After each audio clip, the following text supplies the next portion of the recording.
देश का एक और सबसे बड़ा खुलासा केवल S1 पर आप देखने जा रहे हैं।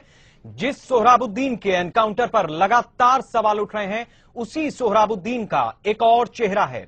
सोहराबुद्दीन को लगातार भोला और मासूम बताना सही है या गलत, इसका फैसला आप खुद करिएगा इस कार्यक्रम के बाद। जो तस्वीरें और आवाजें S1 पर हम आपको दिखाएंगे और सुनाएंगे, निश्चित तौर पर यकीन जानिए उसके बाद आपकी राय सोहराबुद्दीन पर जो भी हो, अच्छी हो या बुरी हो, वो बदलेगी। इस पूरे कार्यक्रम में हमारे साथ लगातार हमारे कई खास मेहमान पूरे कार्यक्रम के दौरान बने रहेंगे। और सबसे पहले बात सोहराबुद्दीन के इतिहास की। बात एक एनकाउंटर की। गुजरात और राजस्थान पुलिस का संयुक्त एनकाउंटर अहमदाबाद में हुआ था। ये एनकाउंटर 26 नवंबर 2005 का यह वाकया है। इस एनकाउंटर में सोहराबुद्दीन शेख नाम का एक शख्स मारा गया। पुलिस ने कहा कि वो एक आतंकवादी था और गुजरात के मुख्यमंत्री को मारने की साजिश रच रहा था। इतना समय बीतने के बाद ये एनकाउंटर फिर खबरों में है। सोहराब के भाई ने इस एनकाउंटर को फर्जी बताया था, कोर्ट से न्याय की गुहार लगाई थी। अब सुप्रीम कोर्ट ने इस एनकाउंटर को फर्जी माना है। दोषी पुलिस अधिकारियों के खिलाफ कार्रवाई का आदेश दिया है। यहाँ सबसे बड़ा सवाल ये उठता है कि आखिर सोहराबुद्दीन शेख कौन था, उसका इतिहास, उसका भूगोल क्या था। सोहराब उज्जैन के झिलनिया गांव का रहने वाला था। सोहराब के पिता का नाम अनवरुद्दीन और मां का नाम जैबुन्निसा है। सोहराब के 3 भाई हैं, जिसमें रूबाबुद्दीन और नयाबुद्दीन उर्फ मुन्ना का सोहराब से अच्छा रिश्ता रहा है। तीसरा भाई इनसे अलग रहता है। सोहराब की मां सरपंच रह चुकी हैं। सोहराब की बीवी कौसर बी भी एनकाउंटर के बाद से गायब है। अब खबर है कि पुलिस ने उसे भी शायद मार दिया है। सोहराब ने रोजी रोटी के लिए ट्रक चलाना शुरू किया। ये 1995 की बात है। सोहराब की दूसरे ट्रक ड्राइवरों से दोस्ती हो गई। इनमें छोटा दाऊद और बाबू पठान शामिल थे। ये दोनों लोग अंडरवर्ल्ड डॉन दाऊद इब्राहिम के लिए काम करते थे। सोहराब को अपने दोस्तों का काम पसंद आ गया, काम चल पड़ा। सोहराब छोटा दाऊद और बाबू पठान के साथ मिलकर हथियारों की तस्करी में लग गया। इसी कड़ी में हथियारों का एक जखीरा सोहराब के गांव झिरनिया भी लाया गया। सोहराब ने अपने घर के कुएं में AK-47 और AK-56 को छुपाया था। ये पहला मामला था जब सोहराब पुलिस की हिरासत में आया। इसके बाद तो अपराध की दुनिया से उसका रिश्ता और मजबूत होता चला गया। Bureau report S1। ये तस्वीरें जो आपने देखी हैं, ये बताती हैं कि सोहराबुद्दीन का इतिहास किस तरह का था, उसके परिवार में कौन कौन था, कितने भाई वो थे, किस तरीके से उसका जो सामाजिक ढांचा था, जो ताना बाना था, वो बुना गया। एनकाउंटर हुआ सन 2005 में, जगह गुजरात, और उसके बाद उसका शव पहुंचा उसके पैतृक गांव झिरनिया, जो मध्य प्रदेश के उज्जैन जिले के पास का एक गांव है। अब वो तस्वीरें देखिए, जब इस शख्स का शव उसके गांव पहुंचा तो किस तरह का माहौल बना। ये तस्वीरें उस वक्त की हैं जब सोहराबुद्दीन की लाश उसके गांव झिरनिया पहुंची। झिरनिया मध्य प्रदेश के उज्जैन जिले का गांव है, जहां सोहराबुद्दीन का परिवार रहता है। लाश रात के अंधेरे में पहुंची। लालटेन की रोशनी के बीच भारत विरोधी नारे लगे।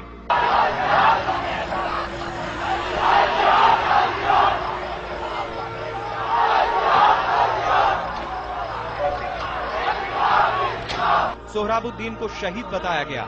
इन तस्वीरों में साफ है कि सोहराबुद्दीन के कारनामों से उसका गांव अनजान नहीं था। सोहराबुद्दीन की लाश झिरनिया पहुंचने के बाद हवा में गोलियां तक दागी गईं। इस गांव में कितना असलहा है, कोई नहीं जानता।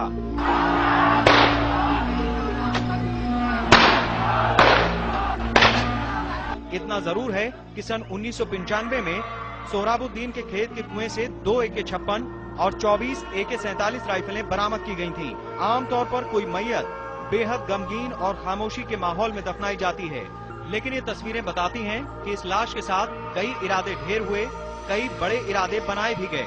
सोहराबुद्दीन के लाश के साथ चल रहे लोग जिस तरह से आवाज बुलंद कर रहे थे, वो बताता है कि किसी जिहादी की मौत के बाद का नजारा कैसा होता है। सोहराबुद्दीन उर्फ सलीम को 2005 में एक एनकाउंटर में पुलिस ने मार गिराया था। सोहराबुद्दीन की लाश गांव पहुंची तो वहां के लोगों की आवाज में बगावत के नारे थे।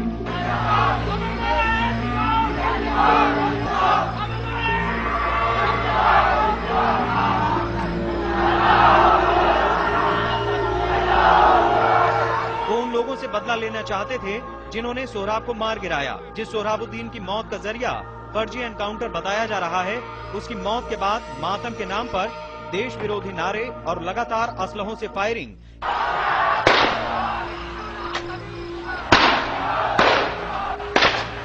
इस बात का सबूत है कि यहाँ सब कुछ सामान्य नहीं है। देश विरोधी नारों पर पुलिस प्रशासन और नेताओं का कुछ न बोलना अपने आप में कई सवाल पैदा करता है। Bureau report S1। और इस समय हमारे साथ बीजेपी के नेता वीपी सिंघल साहब हैं। सिंघल साहब, बहुत स्वागत है आपका इस S1 के खुलासे में। सिंघल साहब, आपको मेरी आवाज मिल रही है? हाँ, आ रही है आवाज। सिंघल साहब, ये S1 पर लगातार सबसे पहले जो सोहराबुद्दीन का सच है, जो उसका एक और चेहरा है, उसको दिखाया गया है। किस तरीके से हमने दिखाया है कि जब उसका शव उसके झिरनिया गांव पहुंचा तो वहां पर असलहों से फायरिंग हुई। 2 AK-56 और 24 AK-47 उसके गांव के जो कुआं था उसका खेत में उससे बरामद हुई। आपको क्या लगता है कि किस तरीके से अब इस पूरे मामले को संसद में, अदालत में और साथ ही गुजरात सरकार या जो देश की तमाम एजेंसियां लगी हैं उन्हें अब देखना चाहिए? मुझे इस बात की हैरत है, सोचना पड़ेगा कि हमारी कौन सी चैनल देश के विरुद्ध काम कर रही हैं, और अगर ऐसा विरुद्ध काम कर रही हैं तो उसके पीछे कौन सी शक्तियां हैं जो उनको एक जिहादी को इतना बड़ा मार्टर बनाने के लिए घूम रहे हैं। अगर एक जिहादी सिद्ध है जिसका आपके बैकग्राउंड निकल रही है, जैसे आप बता रहे हैं, दाऊद के साथ था, 85 केसेस में था जी। और इस तरह से इस प्रकार से था, तो उस आदमी की मौत पर इतना हंगामा मचा हुआ है इस देश में। मतलब आश्चर्य होता है मुझे, क्या ये बिल्कुल अंधे हो गए हैं? अपने देश के लिए कोई वो नहीं है। हो सकता है एनकाउंटर में एनकाउंटर फेक हो सकते हैं, लेकिन सवाल ये कि आदमी क्या इतना सिंपैथी के लायक है जितना ये सिंपैथी दी जा रही है इस देश को?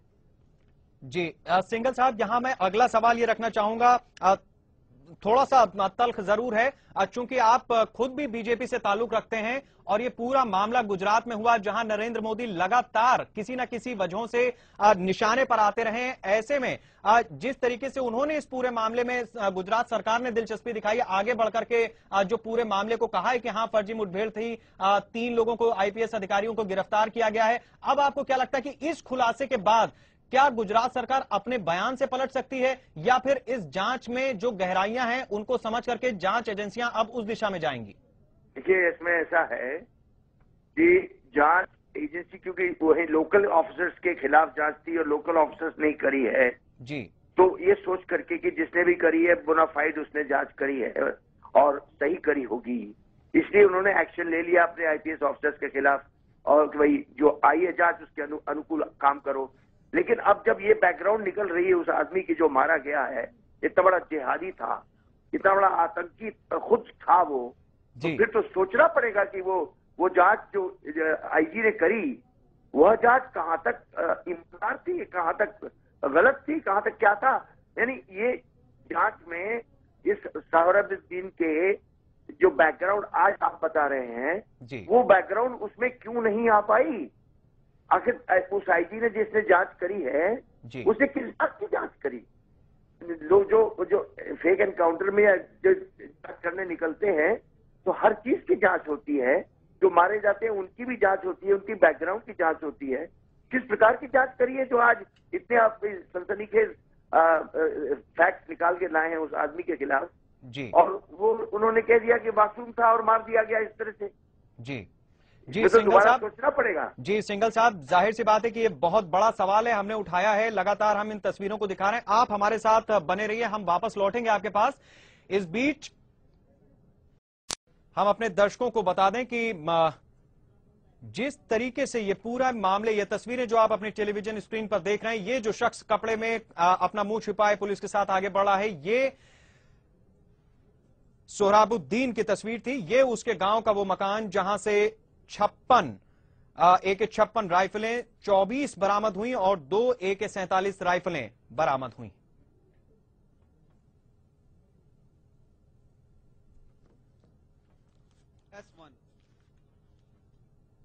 बात एक एनकाउंटर और की। आइए अब और आगे बढ़ते हैं। लश्कर तैयबा का आतंकवादी बताकर एक व्यक्ति को फर्जी मुठभेड़ के मामले में कई पुलिस अधिकारियों के ऊपर इस पूरे मामले में गाज गिरी है। इनमें गुजरात के 2 और राजस्थान का 1 अधिकारी शामिल है। आइए नजर डालते हैं जिस दिन ये एनकाउंटर हुआ उस दिन कैसा नजारा बना। नवंबर 2005 गुजरात पुलिस ने किया एक एनकाउंटर। इस मुठभेड़ में मारा गया सोहराबुद्दीन शेख। अलग अलग थानों में दर्ज 56 से ज्यादा मामले बताते हैं कि सोहराबुद्दीन कोई आम अपराधी नहीं था। पुलिस की माने तो इसके संबंध आतंकवादी संगठन लश्कर तैयबा से थे। यह एनकाउंटर गुजरात के आतंकवादी दस्ते और राजस्थान पुलिस के संयुक्त अभियान में किया गया था। मुठभेड़ के बाद सोहराबुद्दीन के पास से 2 सिम कार्ड भी बरामद किए गए।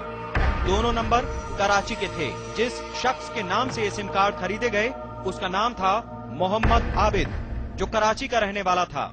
मोहम्मद आबिद का पता है D36 ब्लॉक 4 क्लिफ्टन, कराची, पाकिस्तान। सोहराबुद्दीन के पास जो सिम कार्ड मिले उनके नंबर इस तरह थे 922215832298 और 922215832289। यहाँ तक कि S1 की एक्सक्लूसिव जानकारी से इतना तो साफ है कि जब सोहराबुद्दीन मारा गया तो वो कोई आम अपराधी या दूध का धुला इंसान नहीं था। सवाल उठ सकता है कि एनकाउंटर के बाद पुलिस ने ही ये सिम कार्ड लाश के पास से बरामद दिखा दिए हों, लेकिन S1 की तफ्तीश बताती है कि ये दोनों नंबर सोहराबुद्दीन लंबे अरसे से इस्तेमाल कर रहा था। एनकाउंटर से कुछ देर पहले तक उसकी कराची बात होती रही थी। इन सब से एक बात तो साफ हो जाती है कि सोहराबुद्दीन के संबंध पाकिस्तान से लगातार बने रहे। जिस शख्स की मौत पर देश भर में हंगामा मचा है वो शख्स भारत के लिए कितना वफादार था आप खुद ही अंदाजा लगा सकते हैं। Bureau report S1। और हम आगे आपको बताएंगे कि किस तरीके से सोहराबुद्दीन बार बार पुलिस की गिरफ्त में आता रहा, बार बार चकमा देता रहा, और किस तरीके से इस खबर में हमने आपको दिखाया कि कराची से उसके लगातार संबंध बने रहे। आखिरी वक्त तक उसने कराची में अपने आकाओं से बात की और उसके बाद वो मारा गया। ये दोनों सिम नंबर बरामद हुए हैं जो कराची के हैं। साथ में इसके बाद अब हम आगे खबरों में आपको ये भी बताएंगे कि किस तरीके से कराची में ये जो कराची के 2 नंबर मिले हैं ये किस व्यक्ति के थे, किस तरीके से इसके संपर्क और संबंध थे, किन किन मामलों में सोहराबुद्दीन देश भर के अलग अलग राज्यों में नामजद रहा है। और इसके बाद, इस ब्रेक के बाद हमारे साथ हमारे कुछ और खास मेहमान हमारे साथ लगातार जुड़ते जाएंगे।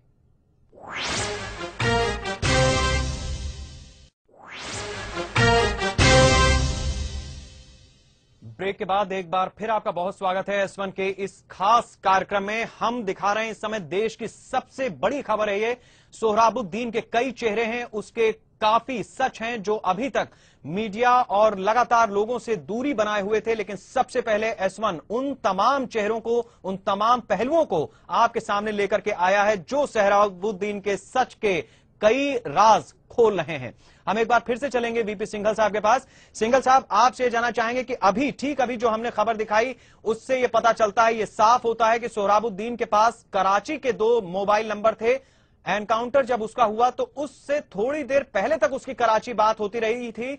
जाहिर सी बात है कि ये केवल एक हिंदुस्तान की वफादारी का जो मामला है वो तो अपनी जगह है, इसमें बिल्कुल साफ होता है कि किस तरीके से पड़ोसी मुल्कों से उसके रिश्ते रहे हैं। अब क्या कहेंगे आप? नहीं तो बिल्कुल साफ चीज दिख रही है जी। ये जो फेक एनकाउंटर का जो इन्होंने फाइंडिंग दी है इंक्वायरी ऑफिसर ने, IG ने, जिसने भी करा है जी, मैं समझता हूँ वो फेक होगी जी, क्योंकि उसमें अगर ये सारे तथ्य जो आप लाए हैं निकाल के, जी, इतने गंभीर तत्व अगर वहां पर नहीं आए हैं और उन्होंने उठा करके इसको फेक डिक्लेयर कर दिया जी, और क्योंकि मोदी जी के ऊपर आक्रमण करने का जो आरोप था उसको अगर एक्शन न ले तो लोग कहेंगे ये दबा गए मोदी जी, पहले ही इतना उनको डिफेंसिव पर कर रखा है, शायद उन्होंने इसलिए एक्शन ले दिया जी। लेकिन अच्छा हुआ जो एक्शन ले दिया, उससे कम से कम उजागर तो हुई चीज है। जी। सिंघल साहब, मेरे पास कई लगातार लोगों के फोन आ रहे हैं, वो लगातार एक ही बात जानना चाहते हैं कि आप चूंकि खुद बीजेपी से भी ताल्लुक रखते हैं, ऐसे में जिस तरीके से संसद में हंगामा चल रहा है, इस खबर के बाद आपको क्या लगता है कि संसद का रवैया अब क्या होना चाहिए? संसद का रवैया तो सीधे सीधे इसमें जो जांच हो रही है जी, उसको अब जुडिशियल इंक्वायरी बनाना पड़ेगा जी। इसमें किसी भी इन्वेस्टिगेशन एजेंसी का काम नहीं चल पाएगा जी। उधर से सीबीआई भी उनके असिस्टेंस पे होना चाहिए जी। इधर से जो गुजरात पुलिस है उसको असिस्टेंस पे होना चाहिए जी। सच्चाई जो कुछ भी है वो सामने आनी चाहिए देश के जिससे पता चले कि ये जो लोग आज तक बदनाम करते आ रहे हैं जी। देशभक्तों को उनके पीछे कौन सी शक्तियां हैं जो उनको इस ऐसे गलत काम के लिए बाध्य करती हैं। जी।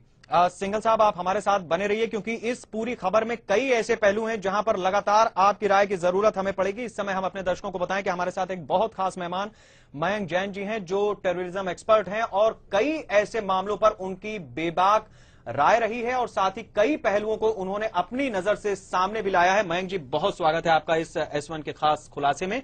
सबसे पहले तो ये जानना चाहूंगा कि हमने लगातार एक के बाद एक जिस तरीके से ये खबरें रखी हैं, जो तस्वीरें दिखाई हैं, उसको देखने के बाद आपकी क्या राय बनती है? सोहराबुद्दीन को तमाम टेलीविजन चैनलों पर आप अभी तक देख रहे थे, इन तस्वीरों को देखने के बाद क्या जहन में आता है? देखिए ये बिल्कुल क्लियर हो जाता है आपकी स्टोरी से कि जो सोहराबुद्दीन है वो एक ड्रेडेड टेररिस्ट था और ये अब्दुल लतीफ ने इसको ये वेपन्स दिए थे बाबरी मस्जिद की डिमोलिशन के बाद और ये अपने गांव ले गया था जिसमें 2700 कार्ट्रिजेस थी, 20 ग्रेनेड्स थे और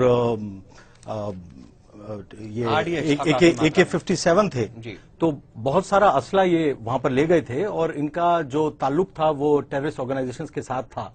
इसी तरह का आरोप अब्दुल नासिर मदनी पर है, कोयम्बटूर ब्लास्ट के जो इस वक्त मुख्य अभियुक्त हैं जो कि कोयम्बटूर जेल के अंदर बंद हैं। वो भी विस्फोटक सामग्री उन्होंने पहुंचाई थी जो कोयम्बटूर में ब्लास्ट हुआ था 14 फरवरी 1998 को जी। तो उस वक्त भी यही आरोप था कि आर्म्स को पहुंचाया और उस वजह से वो कोयम्बटूर जेल में बंद है। लेकिन आप जानते हैं कि अब्दुल नासिर मदनी को छुड़ाने की बात हो रही है। केरला असेंबली ने एक यूनानिमस रेजोल्यूशन पास किया कि इसको छोड़ देना चाहिए। तो हमारे पॉलिटिशियंस का रवैया जो है ये बार बार टेररिज्म को लेकर बड़ा ही अजीब सा है। ये बिल्कुल देश को एक सुसाइडल कोर्स पर ले जाना चाहते हैं बहुत से पॉलिटिशियंस।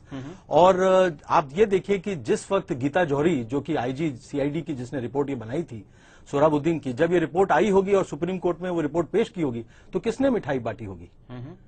पाकिस्तान में मिठाई बटी होगी।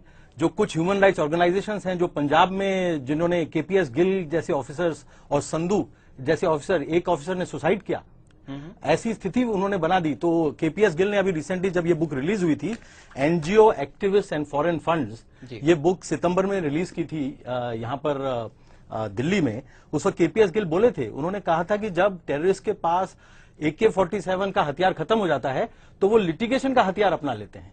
तो ये लिटिगेशन का हथियार जो है ये बार बार यूज किया जा रहा है कश्मीर में। ये केवल एक पर्टिकुलर सरकार के खिलाफ नहीं है कि गुजरात सरकार के खिलाफ ये हुआ है। आप देखें कि रोज सिक्योरिटी फोर्सेस जो कश्मीर में ऑपरेट कर रही हैं उनके खिलाफ रोज हम देखते हैं कि हमारे जो ह्यूमन राइट्स एक्टिविस्ट हैं वो बोलते रहते हैं सिक्योरिटी फोर्सेस को डिमोरलाइज किया जाता है। पंजाब में लगातार डिमोरलाइज किया। उन ऑफिसर्स को जो हीरोज थे जिन्होंने टेररिज्म के खिलाफ इतनी बड़ी फाइट लड़ी, उनको रिवॉर्ड देने के बजाय, उनकी पूजा करने के बजाय, उनको हीरो बनाने के बजाय हमने उनको जाकर कोर्ट में खड़ा कर दिया। वो एक्सप्लेन कर रहे हैं कि हमने ये क्यों किया, ये क्यों किया। उनकी वजह से टेररिज्म खत्म हो गया, हम ये बात भूल गए। तो हम जिस तरह से बिहेव कर रहे हैं अपनी सिक्योरिटी फोर्सेस के साथ में, जैसे ये ह्यूमन राइट्स ऑर्गेनाइजेशन है, ऐसी कोई ना कोई एक ऑर्गेनाइजेशन खड़ी होनी चाहिए जो कि कोर्ट्स का ध्यान इस तरफ भी लाए कि ये ह्यूमन राइट्स ऑर्गेनाइजेशंस, बहुत से ह्यूमन राइट्स ऑर्गेनाइजेशंस क्या कर रही हैं, ये किसको सामने रखकर केस करती हैं, कौन से ऑफिसर्स हैं जो अपने ही ऑफिसर्स के खिलाफ झूठी रिपोर्ट्स बनाते हैं, क्यों करते हैं वो ऐसा, उनका मोटिवेशन क्या है। अब ये सारे पहलू आपकी रिपोर्ट के बाद ये बहुत बड़ा मेरे को लगता है कि जर्नलिज्म का जो एक कई बार दुख होता है भारत की मीडिया को देखकर, आज जिस तरह से आप लोगों ने खुलासा किया है तो जर्नलिस्ट के लिए एक बहुत खुशी की बात है कि इस तरह से न्यूज की जो फ्रीडम है वो किस तरह से ऑपरेट कर सकते हो, हमारी इंस्टीट्यूशंस अलाइव हैं, इस बात का ये संकेत है। अब हमारे पास लगातार कई लोग इस तरीके से फोन आ रहे हैं, वो बता रहे हैं कि जिस तरीके से सोहराबुद्दीन का एनकाउंटर हुआ और उसके बाद की जो सबसे बड़ी खबर, जो खुलासा S1 ने किया है कि किस तरीके से उसका जो इतिहास रहा है वो ना तो देश के वफादार उसको नहीं कहा जा सकता, और जिस तरीके से उसकी लाश उसके गांव पहुंची है उसके बाद का जो नजारा था वो भी अपने आप में कई सवाल खड़े करता है। आइए एक बार फिर से हम आपको वो तस्वीरें दिखाते हैं जब एनकाउंटर के बाद सोहराबुद्दीन के गांव झिरन्या, जो उज्जैन जिले के पास का एक गांव है, वहां पर जब उसकी लाश पहुंची, किस तरीके का नजारा बना।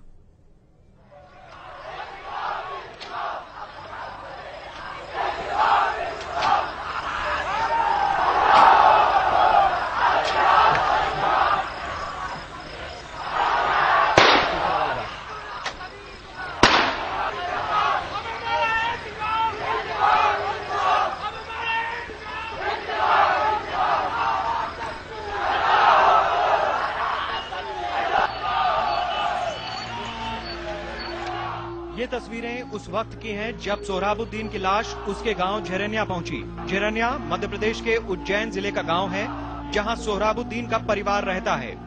लाश रात के अंधेरे में पहुंची। लालटेन की रोशनी के बीच भारत विरोधी नारे लगे।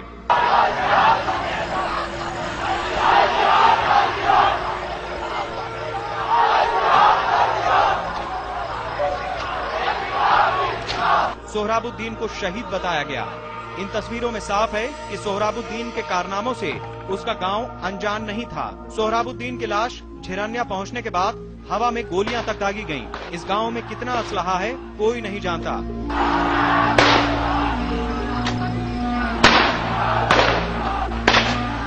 इतना जरूर है कि सन 1995 में सोहराबुद्दीन के खेत के कुएं से 2 AK-56 और 24 AK-47 राइफलें बरामद की गई थीं।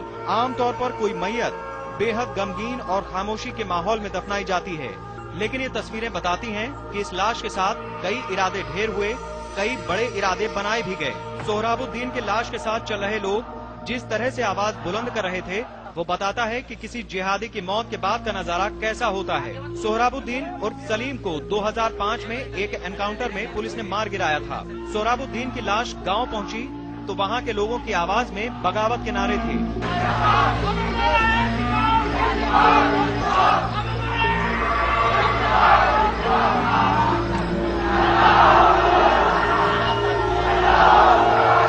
वो उन लोगों से बदला लेना चाहते थे जिन्होंने सोहराब को मार गिराया। जिस सोहराबुद्दीन की मौत का जरिया फर्जी एनकाउंटर बताया जा रहा है, उसकी मौत के बाद मातम के नाम पर देश विरोधी नारे और लगातार असलहों से फायरिंग।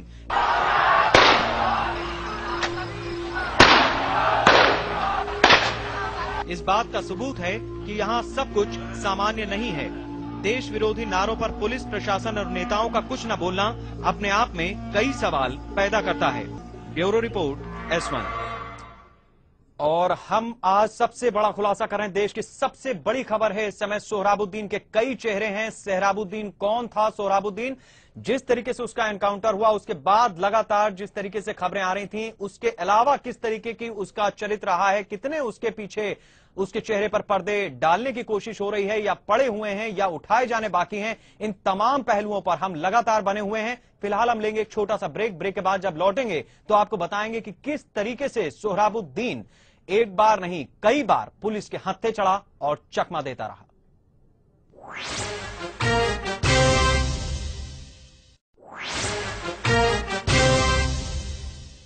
ब्रेक के बाद एक बार फिर आपका बहुत स्वागत है। हम बने हुए हैं इस समय देश की सबसे बड़ी खबर। सोहराबुद्दीन कौन था? सोहराबुद्दीन का सच दरअसल क्या है?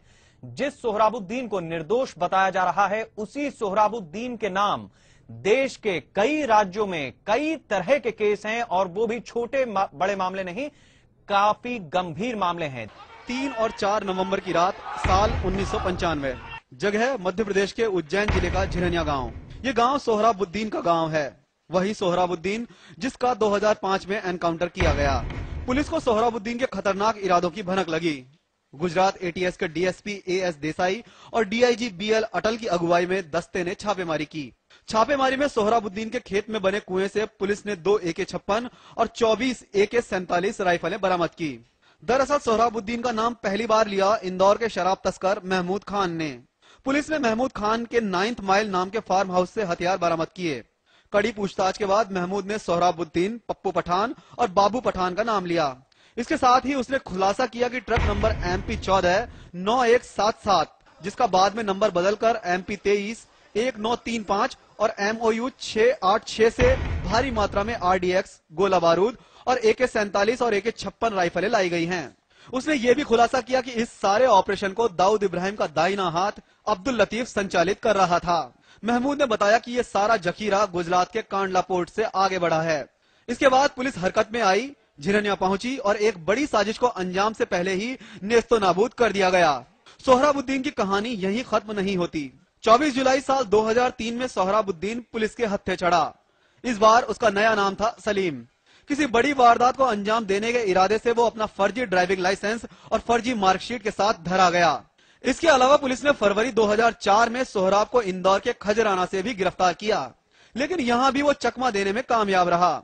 यानी एक बार फिर से साफ है कि सोहराबुद्दीन का असली चेहरा सिर्फ उतना नहीं है जितना इस समय देश के सामने रखा जा रहा है। Bureau report S1।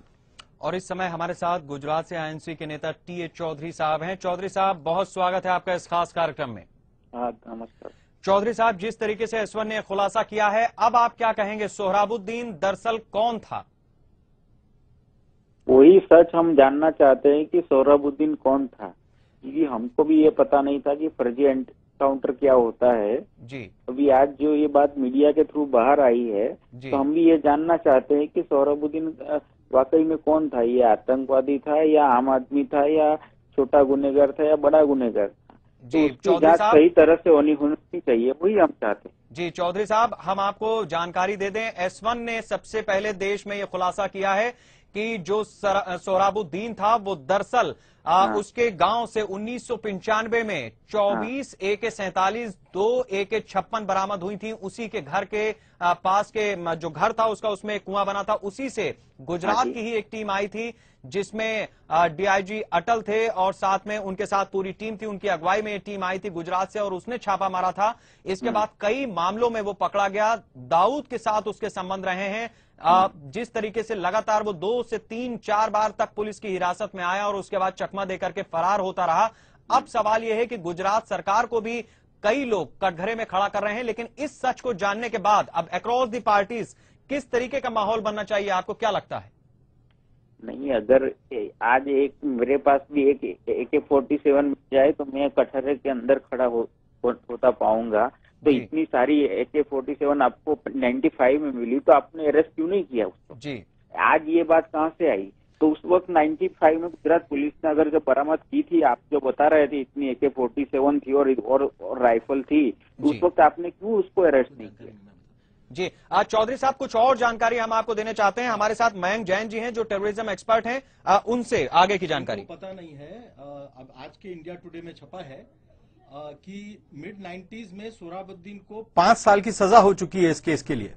ये वेपन्स जो पकड़े गए थे उसकी वजह से उसको 5 साल की सजा हो चुकी है। चौधरी साहब, इसके अलावा हम आपको यह भी बता दें कि हम लगातार वो तस्वीरें दिखा रहे हैं जब गुजरात में इसका एनकाउंटर हुआ और इसकी लाश झिरनिया पहुंची, जो इसका पैतृक गांव था। वहां पर कई असलहे लगातार दगते रहे, भारत विरोधी नारे लगे, पड़ोसी मुल्कों की जय जयकार हुई। साथ ही ये भी कई तरह से वहां पर जो माहौल था वो उत्तेजक और उत्तेजना भरा हुआ था। जो नारे लगाए गए, जो असलहों से फायरिंग हुई, वो अपने आप में कई बड़े सवाल खड़ा करता है। कई मीडिया कई चैनल्स जिस तरीके से खबरें दिखा रहे हैं, इस पहलू पर अभी तक कोई नहीं गया था। ये सबसे पहले हमने दिखाई है। अब आप क्या कहेंगे इन तस्वीरों और खबर के बाद? हम ये कहना चाहते हैं कि उनकी जो बीवी थी उनके साथ थी, वो जो जैसा हमने सुना है और पढ़ा है कि वो उसके साथ ट्रैवलिंग कर रही थी, तो उसका क्या हुआ? वो कहाँ है आज? वो जिंदा है या मुर्दा है? अगर वो मुर्दा है तो उनकी डेड बॉडी, अभी तक उसकी डेड बॉडी क्यों नहीं मिली? जी, उसके बारे में पुलिस क्यों नहीं बता रही? जी चौधरी साहब, जिसकी लाश मिली थी उसकी जब जनाजा पहुंचा उसके गांव, तो क्या नजारा था ये हमने दिखाया। आइए अब आपको उसकी पत्नी का भी हाल सुनवाते हैं मयंक जी से। देखिए, आज के ही इंडिया टुडे में छपा है कि जो कौसर बीबी थी, जो इनके पेरेंट्स से जब बात की तो उसको पता ही नहीं था कि इसकी शादी सोहराबुद्दीन से हुई है। इसमें लिखा है, but Kausar Bibi parents told Solanki that they didn't know about her marriage to Sohrabuddin after she took divorce from her first husband. Even Kausar's first husband told Solanki that he had divorced her because she refused to wear burqa. और इसके बाद यह है कि जो गवाह ने उसको कहा कि मैं उसे पहचानता हूं, वो गवाह खुद बोला था कि वो बुरखे में थी। तो बुरखे में थी तो वो पहचाना कैसे?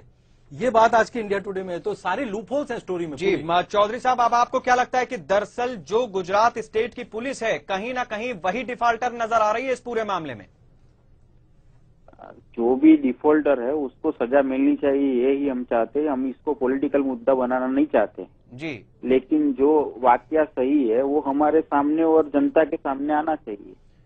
हम किसी को ब्लेम नहीं कर रहे कि उसने गलत किया उसने सही किया है, लेकिन जो भी वाकया है वो सही तरह से पब्लिक के सामने आना चाहिए।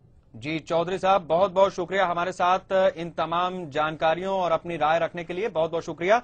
मयंक जी, एक बात तो बिल्कुल साफ है कि जिस तरीके से अभी तक जो पॉलिटिशियंस के सुर थे वो लगातार किसी एक पार्टी पर, किसी एक सरकार पर हमले बोलते जा रहे थे, इन तस्वीरों को देखने के बाद कम से कम जैसा हमने इस कार्यक्रम के शुरू में कहा था कि कुछ भी आपकी राय हो, अच्छी हो बुरी हो जो भी होगी, लेकिन उसको आप सोचने पर मजबूर होंगे, बदलने पर मजबूर होंगे। आपको क्या लगता है कि दरअसल इन तस्वीरों को देखने के बाद अब ये एक पॉलिटिकल पार्टीज का मुद्दा नहीं रह गया, दरअसल ये जो सुरक्षा एजेंसियां हैं, जो सुरक्षा व्यवस्था है, सबसे बड़ा सवाल बन चुका है उनके लिए? नहीं, पॉलिटिकल मुद्दा तो बनेगा ये, क्योंकि जब मध्य प्रदेश में जब सोहराबुद्दीन का जनाजा निकल रहा था, किसकी सरकार थी उस वक्त?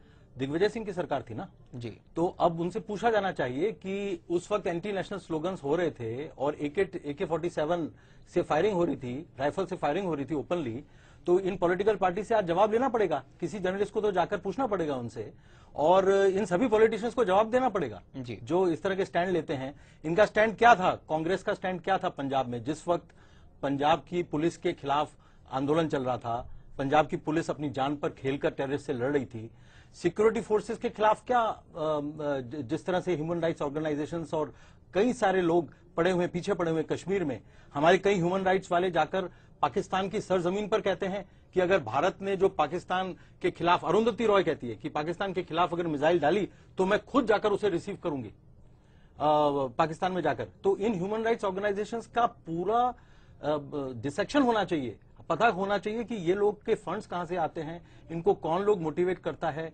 कहां से फॉरेन फंडिंग हो रही है, कौन इनके पीछे है, कोर्ट्स में किन लोगों को भेजा जा रहा है केसेस लेकर, किसको मोहरा बनाया जा रहा है। ये एक बहुत बड़ी कॉन्स्पिरेसी है। ये जैसे AK-47 आती है ना बाहर से, जैसे असला आता है, RDX आता है, ऐसे ये लिटिगेशन का हथियार भी यूज कर रहे हैं।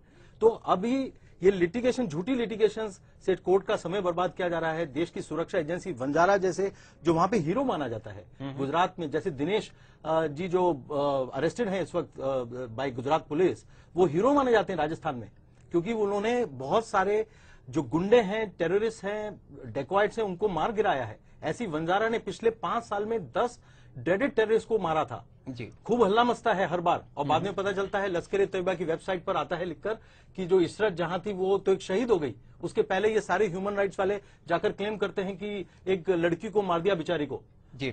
हमारे साथ इस समय योगेंद्र जोशी जी हैं जो मध्य प्रदेश से हमारे साथ हैं इस समय। जोशी जी, बहुत स्वागत है आपका इस खास कार्यक्रम में। जोशी जी, आपको मेरी आवाज मिल रही है?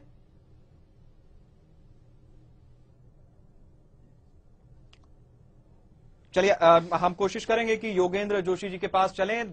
ये वो शख्स हैं, हम आपको बता दें, जिन्होंने सन 2005 जब उसकी लाश सोहराबुद्दीन की झरनिया पहुंची और साल 1995 जब उसके पैतृक निवास से असलहा बरामद हुआ था, दोनों समय खास नजर अपनी बनाई थी इस पूरे मामले पर। लेकिन उससे पहले हम जानते हैं कि इस पूरे मामले के खुलासे के बाद क्या कहना है बीजेपी के नेता विजय कुमार मल्होत्रा का।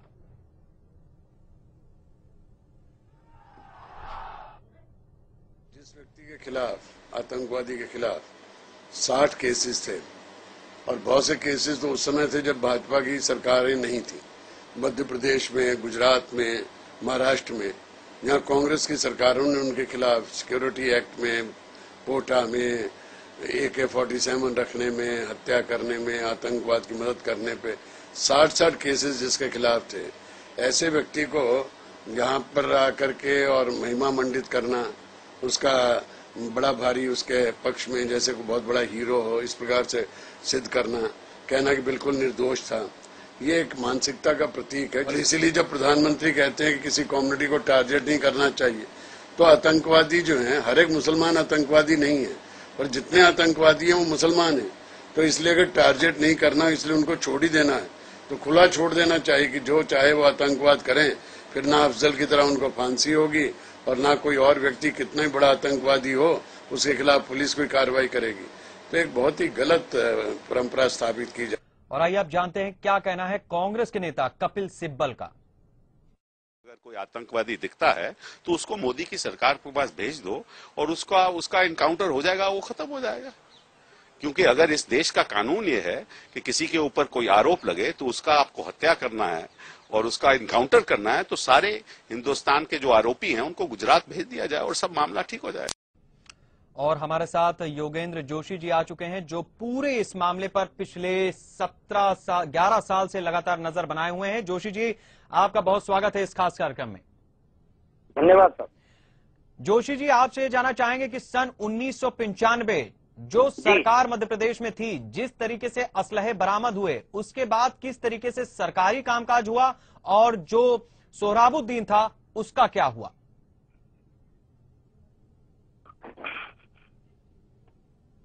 हेलो जी जोशी जी, आपको मेरी आवाज मिल रही है? हाँ जी, मिल रही है। जोशी जी, आपसे जी ये जानना चाहेंगे कि 1995 में जब सोहराबुद्दीन के घर से असलहे बरामद हुए, उसके बाद प्रशासन का रवैया किस तरीके का रहा? क्या कोई बाद में झांक करके देखने गया कि उस घर में आगे क्या हो रहा है? उसके बाद जब इसके खेत के कुएं में से AK-47 बरामद हुई थी जी, उसके ये तो गुजरात पुलिस ले गई थी। उसके बाद फिर मध्य प्रदेश पुलिस ने एक बार और छापा मारा था घर पर जी, जिसमें 2 AK-56 इसके घर से बरामद हुई थी, सोहराब के घर से जी। इसके बाद फिर प्रशासन लगातार मतलब सतर्क रही, बार बार इसको देखती रही। लेकिन सोहराब इसी बीच में जी, जब इसको गुजरात पुलिस ले गई अपने साथ और साथ में ले जाने के बाद इसने एक अलग तरीके से जब इसको छोड़ा गया तो ये बाद में एक अलग ढंग से गिरोह बना करके और इसने पूरा कामकाज शुरू कर दिया। मध्य प्रदेश, राजस्थान और गुजरात में इसने अपने ऐसे पैर फैलाए कि ये अंडरवर्ल्ड का एक खास आदमी बनता चला गया। इसके जितने भी आसपास के साथी थे वो सब अगर उनके नाम देखे जाएं, छोटा दाऊद, बाबू पठान और ये जितने भी नाम हैं जी, ये सारे नाम सब अंडरवर्ल्ड से जुड़े हुए रहे जी। जोशी जी, अयोध्या कांड का बदला लेने के लिए जी, ये सारी चीज इन्होंने रची थी और इसीलिए इतना भारी मात्रा में असलाह मतलब वहाँ पर रखा गया। जी जोशी जी, जो हमारे पास खबरें आई हैं, जो तस्वीरें हमारे पास पहुंची हैं, उससे ये भी साफ होता है कि जो सोहराबुद्दीन था उसने ट्रक ड्राइवरी की और वहीं से अपने संबंध जो है अंडरवर्ल्ड से बनाना शुरू किया और उसमें काफी आगे तक गया। जी जी जी, एस बन की ये जानकारी बिल्कुल सही है। और इसी तरह से इसने ट्रक ड्राइवरी के बाद ये अपने साथियों से सब मिलता चला गया और वहीं से ये शुरू हो गया। इसके बाद इसने राजस्थान में व्यापारियों को धमकाना शुरू किया। इंदौर में भी इसकी गिरफ्तारियां हुई है, गुजरात में भी इसको बीच में पकड़ा गया था। ऐसा कई बार हुआ, ये कई बार चलता चला गया, लेकिन हर बार ये कुछ न कुछ मतलब झूठ फरेब करके छूटता रहा और अपने आप को हमेशा ये साबित करने की कोशिश करता रहा कि वो बेकसूर है। इसके ये तो ठीक है, सोहराब जब पकड़ाया है इसके परिवार वालों ने हमेशा जी इस चीज को मतलब बताने की कोशिश की है कि सोहराब बिल्कुल निर्दोष है और पुलिस इससे उठाकर ले गई है, जबकि हर बार इसके पास से कहीं न कहीं कुछ न कुछ बरामद हुआ है। जी जोशी जी, ये भी जानना चाहेंगे कि जिस तरीके से पुलिस के हत्थे ये कई बार चढ़ा और हर बार चकमा देकर के ये फरार होता रहा, क्या ये माना जाए कि ये पुलिस को कुछ ले दे करके छूट जाता था या फिर चकमा ही देता था? ऐसा तो नहीं कहा जा सकता है कि ये किस तरह से करता था, लेकिन ये हमेशा पुलिस को चकमा देने में सफल रहा है। जी जोशी जी, ये भी जानना चाहेंगे कि S1 के पास जो तस्वीरें पहुंची हैं उससे एक बात बिल्कुल साफ है कि सन 2005 में जब इसकी लाश, सोहराबुद्दीन की लाश उसके गांव झिरनिया पहुंची थी तो वहां पर कुछ भी ऐसा जो माहौल था उसको देख करके ये नहीं कहा जा सकता कि ये कोई हिंदुस्तान के भीतर की ही जगह थी। ये बिल्कुल ठीक है। खाचरोद एक गांव है, खाचरोद से होते हुए जब ये लाश वहां पर पहुंची है, उस बीच में जिस ढंग से देश विरोधी नारे लगाए गए हैं, जिस ढंग से फायरिंग हुई है, वो सारी ये बात साबित करती है। वहां पर जो चेहरे देखे गए हैं उन सब में ये बात साबित हुई है कि ये आतंकवादी था। इसके बावजूद गलती सबसे बड़ी ये हुई है कि प्रशासन ने उस समय सतर्क नहीं बरती।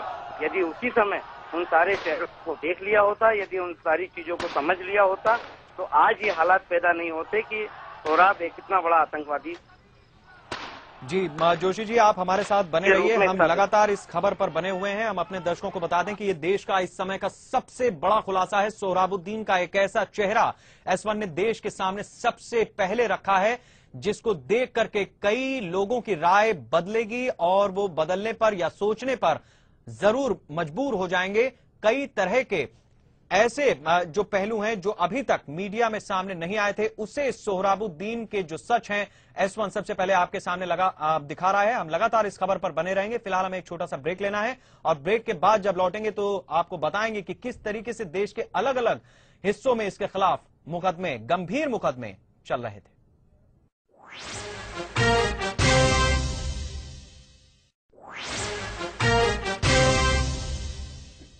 ब्रेक के बाद एक बार फिर आपका बहुत स्वागत है। हम इस समय सबसे बड़ी देश की खबर आपके सामने रख रहे हैं। सोहराबुद्दीन के कितने चेहरे थे, कितनी तरह से उसके साथ लोग लगे हुए थे और जब उसकी लाश झिरन्या पहुंची किस तरीके का वहां नजारा बना। साथ ही गुजरात, महाराष्ट्र, क्या राजस्थान, क्या मध्य प्रदेश, 1-2 साल का यह वाकया नहीं, 1995 बल्कि उससे भी पहले से ये लगातार जिस तरीके से आपराधिक मामले इसके खिलाफ आते रहे हैं और ये बचता रहा है, चकमा देता रहा। ये सारा कुछ हमने आपको पिछले समय में दिखाया है और लगातार हम दिखाते रहेंगे। अब हम आपकी एक जो नजर डलवाएंगे वो है किस तरीके से देश में इसके ऊपर अलग अलग जगहों पर मुकदमे चल रहे थे और साथ ही हम चलेंगे, हमारे सहयोगी इस समय कृष्ण कुमार हमारे साथ हैं। कृष्ण कुमार, आपसे जानना चाहेंगे कि जिस तरीके से S1 पर यह खबर आई है, जिस तरीके से ये सारी चीजें दिखाई गई हैं, अब आपको क्या लगता है कि जो संसद है, जो जांच का काम है, वो किस दिशा में अब आगे बढ़ना चाहिए और बढ़ेगा?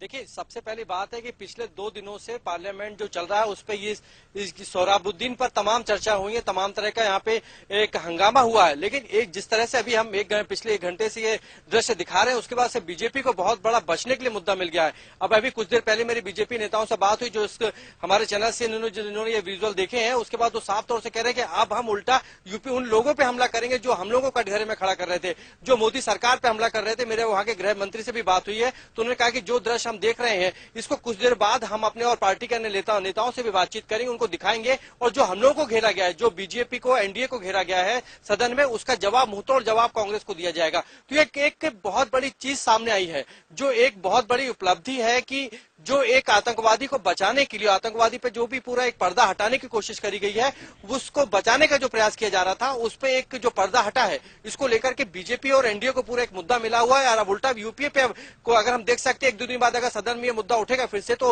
हो सकता है हमारे इस दृश्य की भी चर्चा हो और उस बात को मुद्दा बना करके लोग एनडीए नेता इसका बचाव परीक्षण करें और यूपीए पर हमला करें। जी के जाहिर सी बात है कि चूंकि आप बीजेपी को लगातार देखते रहे, इसलिए बीजेपी की कई आपके पास जानकारियां, ये भी जानना चाहेंगे, आज दिन भर आपने काफी वक्त जांच एजेंसियों के साथ भी बिताया है, क्या आपके पास जानकारी आई है किस तरीके से इस पूरे मामले की जब आपने चर्चा की है? हालांकि कोई भी खुल करके आपके जो कैमरे थे उस पर बोलने को तैयार नहीं हुआ, लेकिन किस तरीके का फीडबैक आपको मिला है जो अलग अलग जांच एजेंसियों के अधिकारियों से आपकी बात हुई है? देखिए, दोपहर में जब मैंने अधिकारियों से बात करी थी तो वो लोग इस बात को मानने को तैयार नहीं थे, लेकिन अब जब चैनल S1 दिखा रहा है तो उन लोगों ने भी विश्वास किया है और हमसे कहा है कि आप उनकी हमको कॉपी दीजिए, हम उसमें देखेंगे कि कितनी उसमें सच्चाई है। अगर सच्चाई लगती है तो हम एक बार फिर से तह तक जांच करेंगे, क्योंकि जहां तक और कांग्रेस के नेताओं की मेरे से को जो मैंने ये दृश्य दिखवाए हैं अपने चैनल पर, तो उन्होंने भी कहा है कि अगर ऐसा कुछ है तो हम लोग हो सकता है गलत हो, लेकिन अभी भी चूंकि जो बिग बात हुई है वो पूरी तरीके से एनडीए को घेरने के पक्ष में, मोदी सरकार को घेरने के पक्ष में। लेकिन एक चीज बता दूं मैं शेखर, की जो बीजेपी के लीडर्स हैं जिन्होंने ये दृश्य देखे हैं वो अब उत्साहित हैं। उनका कहना है कि जो हम पे सवाल उठ रहे हैं ये गलत और इसी को मुद्दा बनाते हुए हम सदन में यूपीए को घेरेंगे। वैसे के हम आपको यह भी जानकारी दे दें कि सन 2005 में जब झिरन्या उसकी लाश पहुंची थी सोहराबुद्दीन की, उस समय वहां पर बीजेपी की सरकार थी और जिस तरीके से देश विरोधी नारे लगे थे, यह जाहिर सी बात है कि बीजेपी को कहीं ना कहीं कटघरे में जरूर खड़ा करेगी। आप बने रहिए हमारे साथ, हम वापस लौटेंगे।